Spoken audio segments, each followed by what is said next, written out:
This is the new flagship killer smartphone of OnePlus. Basically, OnePlus has a history of making flagship killers. Under 30,000 rupees, flagship performance processors used to come. And this is OnePlus's newest smartphone. It's just released in India. It's a worldwide unit. Its name is ACE here.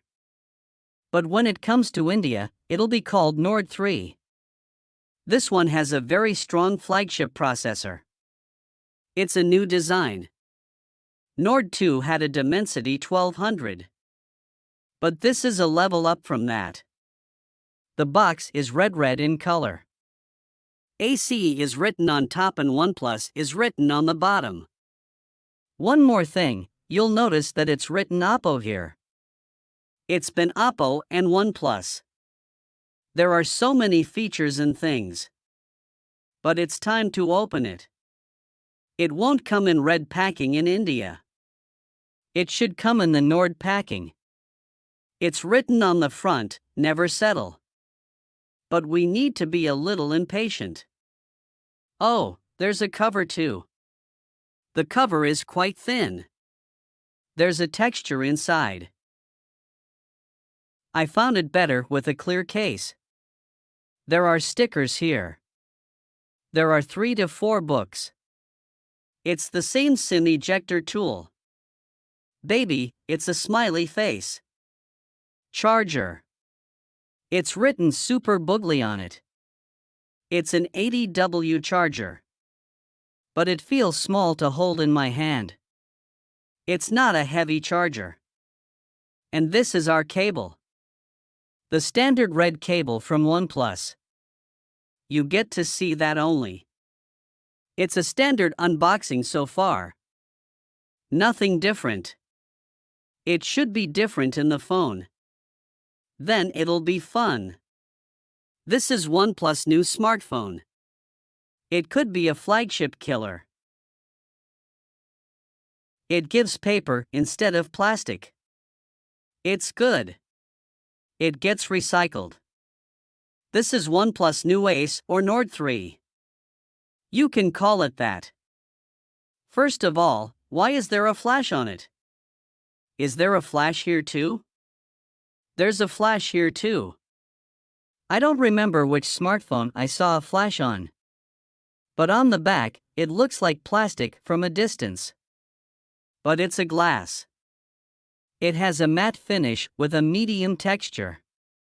OnePlus logo in the middle. It's quite square. There are flat edges on the sides. On both the sides.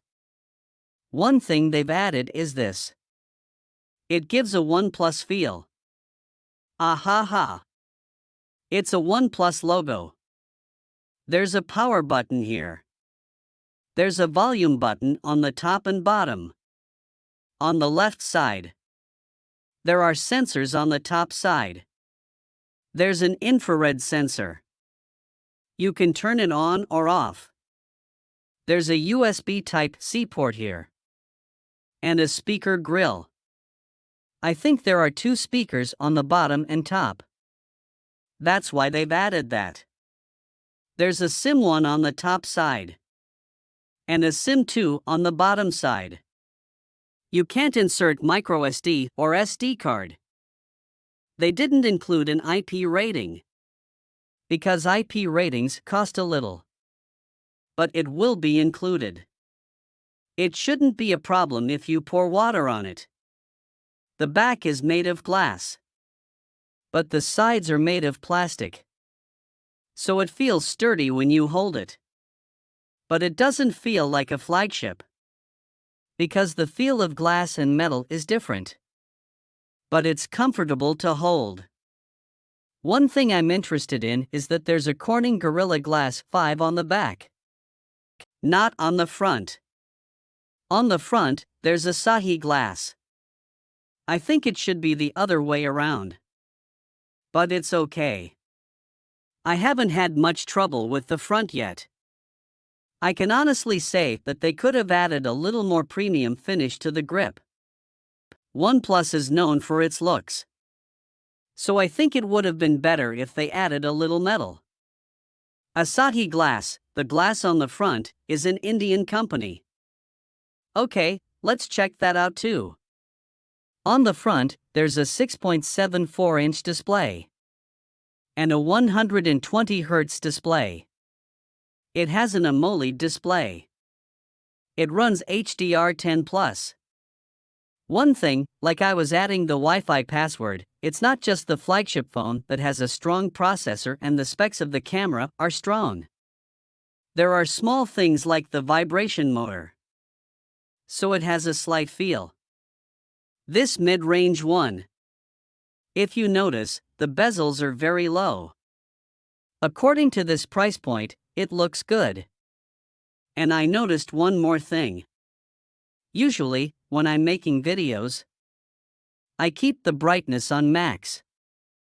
But in this, I have to keep it on a little less. It's a little too bright on max. The brightness is good.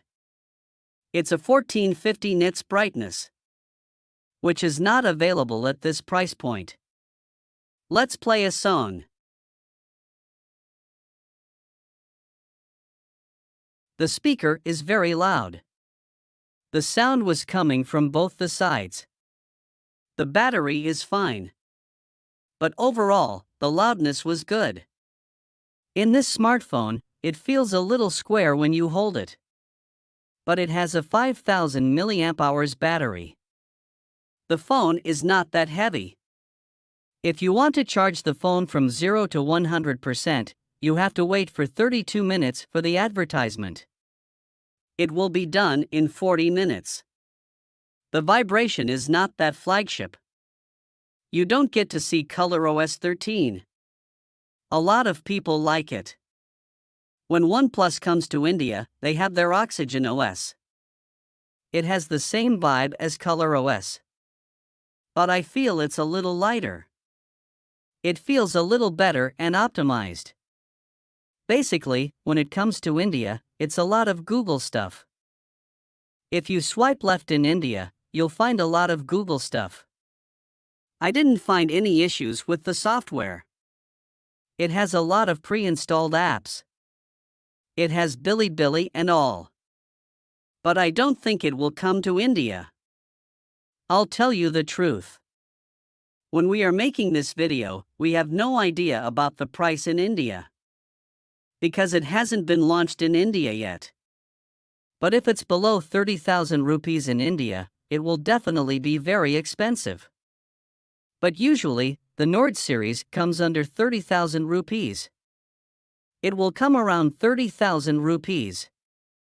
According to that, it's looking good so far. Performance is very important. Let's check it out in the game. Now, it's gaming time. It has MediaTek's Dimensity 9000. This is a very powerful processor at this price point. It's definitely a performance-centric phone. For example, this is one of the best processors of MediaTek. And it's a flagship range processor.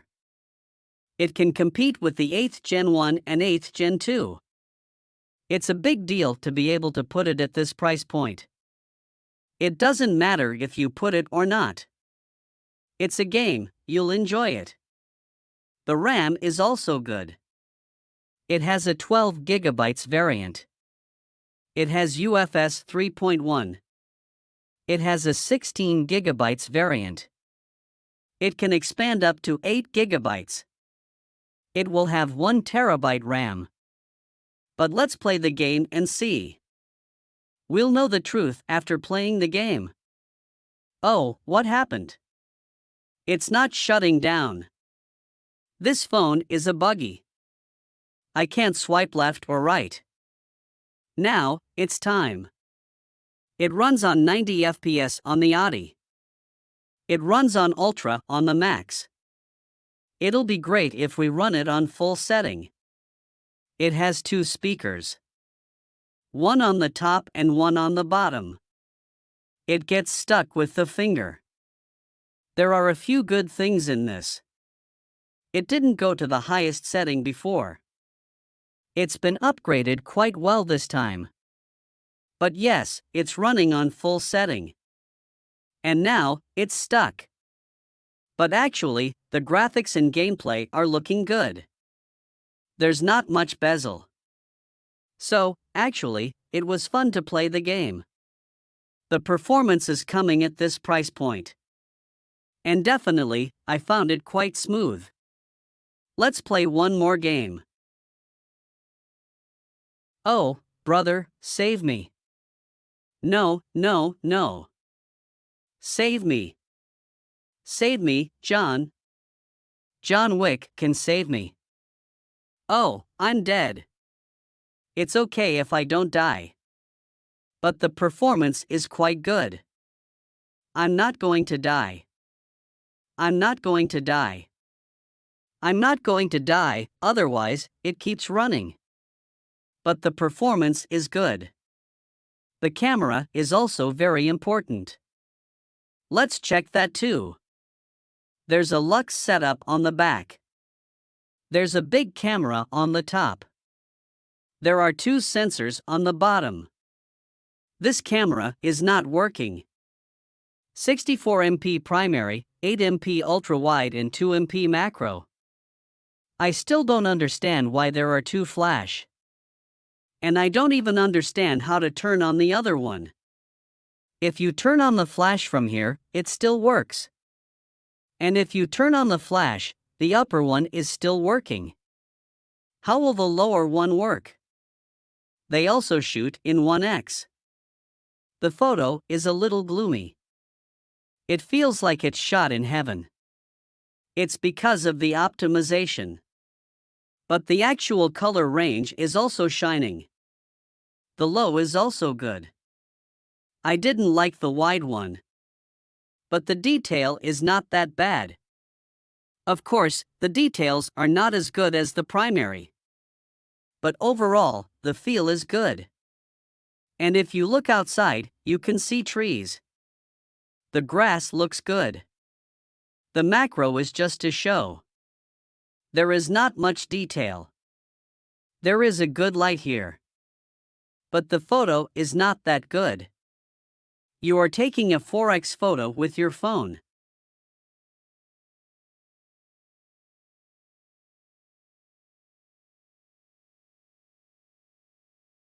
Let's see the portrait mode. We need a good model. f1.4, 2x blur. I was doing makeup, I turned it off. No makeup. Thank you, how are the photos looking? It's good, but the picture quality is not sharp. I can't even blur it well. It's making the face a little soft. But the detail comes. The texture is very good. And one more thing I found good. Blur is doing very well. Like this chair is not so blurred. But the back chair is more blurred. It gives a very natural DSLR feel. The color is a little bright and saturated. I mean, it's visible in this. I'm not kidding at all. There is a feel of Oppo in the photos. The optimization of Oppo is software. It feels the same in this. And this is basically because Oppo and OnePlus are having a little conflict. In portrait mode, the optimization of the face is a little better. Of course, when I come to India, then there will be a little different skin tones. So the skin will be a little better. It looks good in this too. I didn't have any problem with the colors in the skin. Let's click an extra HD. Let me zoom in and see. Whatever I do, it's a very good detail. Let's make a video. This is a 4K video. OIS is installed in this. So there will be a slight shake, no problem. What will happen? Let's run the test. Always ready for a fight. We did it in 4K. There was no ultra steady option in 4K.